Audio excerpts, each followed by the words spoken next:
Assemblyman Roy. I really like to say that we would not be here today if we did not have the support of the many advocate groups that have been out there. I really want to thank you for all the support that you have given us here in the state legislature. I also like to say, as I mentioned earlier, when I opened up, that we did make some changes to the complete street bill in the state Senate. At some point today, I will be speaking to Assemblyman Gant, so the Assembly can also pick up those changes, and we can have same as bill in both houses. Speaking of one of the speakers now from AARP, New York State Executive Board Member Neil Lane will also speak. Thank you. So the trick is to get up here without stepping on toes and tripping on wires. It's truly an exciting day for AARP New York to come and see this action about to be taken by the Senate. And I'd like to start by thanking Senator DeLon for his leadership and hard work on this legislation that certainly will make our roads more accessible and certainly more safe for users of all ages, not just older adults, but users of all ages. I'd also like to thank Senator Oppenheimer for her work and her leadership on the smart road legislation. Thank you, Senator.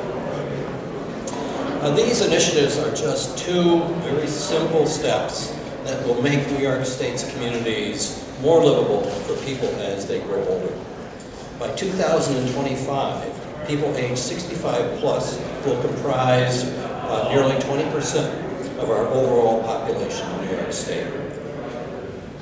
Yet 2/3 of the transportation planners and engineers say they have yet to begin addressing the needs of older people in their street planning. 2/3. It's a little scary. A recent report by AARP showed that older people in New York State are disproportionately represented in pedestrian and bicycle fatality statistics, comprising 25% of bicyclist and pedestrian deaths, though they make up only 19% of the population today. New York ranks third in the nation for pedestrian fatalities for people aged 65 years of age or older. Senator DeLon's Complete Streets legislation would create an approach to road design that balances the needs of people of all ages, including pedestrians, bicyclists, people with disabilities, automobiles, and public transportation users. More importantly, Complete Streets does not only benefit older adults, it benefits pedestrians and bicyclists of all ages. The efforts undertaken today by the Senate are important steps toward ensuring that New York's communities addresses how we design our roadways so that everyone can use them safely. This is a legislation that is vital to older New Yorkers and to the families who love and care for older New Yorkers. Thank you again, Senators. Thank you very much, Mr. Lane. Our next speaker is Peter Fleischer, Executive Director of Empire State Future. Thank you. Thank you, Chairman. This movement to make our communities better and more livable is rooted in a broad-based collaboration. In addition to our legislative leadership and their staffs, we have the AARP, the New York State Public Health Alliance, the Conference of Mayors, environmental justice organizations, and real estate developers among the 39 business, environmental, and civic groups from Buffalo to Long Island that comprise the Empire State Future Coalition. We're here today to urge passage of the Public Infrastructure Policy Act. Collectively, we support this bill because what we do with our public infrastructure money determines over time whether our communities' work makes sense and prosper. We've come together because what we do with our infrastructure money determines our quality of life. We've come together today because we recognize that infrastructure monies are essential, limited, and need to be used as investments in our future. In fact, we're here for many reasons now fused into a common message: growth, and we want growth. In New York, whether in town centers, on main streets, in rural or urban areas, must be economically and environmentally sustainable. We're here because we recognize that the built environment, the environment we will build, plays a big role in the public's health. We're here today because seniors and the 50 million boomers who, like it or not, will soon be seniors, need homes, services, and communities in places and at prices that are sustainable. We're here to make sure that our transportation plans respect the elderly, our children, parents with strollers, bicyclists, pedestrians, the disabled, and shoppers as much as they do the car. We're here today to see communities that are equitable and environmentally just.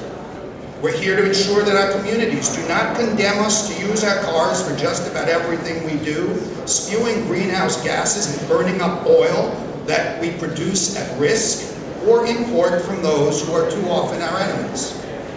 We are here today to ask, why do we continue to use public funds to add infrastructure in green fields, destroying habitat, threatening species, and water supplies, when we cannot afford to maintain the essential water, sewer, road, rail, and bridge infrastructure we already have? We're here today to urge a focus on fix-it-first infrastructure so that our agricultural economy, our subways, and our wastewater treatment plants protect our environment and keep us healthy and prosperous. We may well have seen as much infrastructure money in the past as we'll see again anytime soon. There's now a crying, shouting need to get the best possible bang for this limited buck. This bill will help us do that. Yesterday, the New York State Assembly heard our fused message and voted 95-2 in favor of this bill. Today, we urge the New York State Senate to pass the bill. Thank you. Thank you very much. Our next speaker is Eric Alexander, Executive Director, Vision, Long Island. Thank you, Senator Dewan. What's exciting about this package of bills for our region, we heard from Assemblyman Hoyt about upstate, and we certainly know this helps urban areas. This helps suburban areas in a significant way.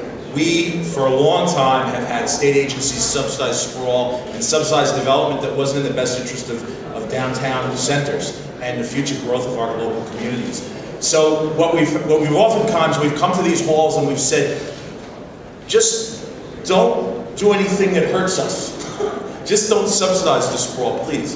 You don't necessarily have to invest in downtowns, but just don't subsidize the sprawl. The good news is now we have an opportunity to prioritize infrastructure dollars into our downtowns. These two bills will do this. What's exciting about the Smart Growth Infrastructure Act is that it's been out there a long time. There's a lot of trust on Long Island for it. We now have 95 smart growth projects and 45 master plans ready to go. So the state getting on board with those is fantastic. What's great with the Complete Streets bill, and as we have an aging population, and we have young people who want to be in our downtowns, and we have an attentiveness amongst our development community for development projects in downtowns, we're going to need folks walking. We want transit-oriented development, and survey after survey is telling us the market is shifting in that direction. So for growth to happen in our region, we need these bills to pass. And the good news is the Assembly is doing their part, the Senate is doing their part. Today we hope. Our senators, we really particularly want to thank Craig Johnson and Senator Foley for really taking that leap with us, and certainly this entire delegation for moving this forward. I'm one member of the Long Island Lobby Day Coalition, which is a 30-member group from Long Island Federation of Labor, Citizens Campaign for the Environment, Long Island Business Council, a whole series of AARP, of course, and Tri-State Transportation Campaign, which has been a great leader, Empire State Future. So all these folks found each other for a common agenda just in our region on Long Island to move these bills forward. And these are priority items for us. We're elated. I've got a big event tomorrow that I should be at, and my staff is at it, and I just couldn't miss this. This is exciting. Folks have been fighting too long, particularly Assemblyman Hoyt, and I know you and Tom DiNapoli in the Assembly had really kicked this off early on. And congratulations for your passage of this yesterday. So we're proud to be here. Thank you.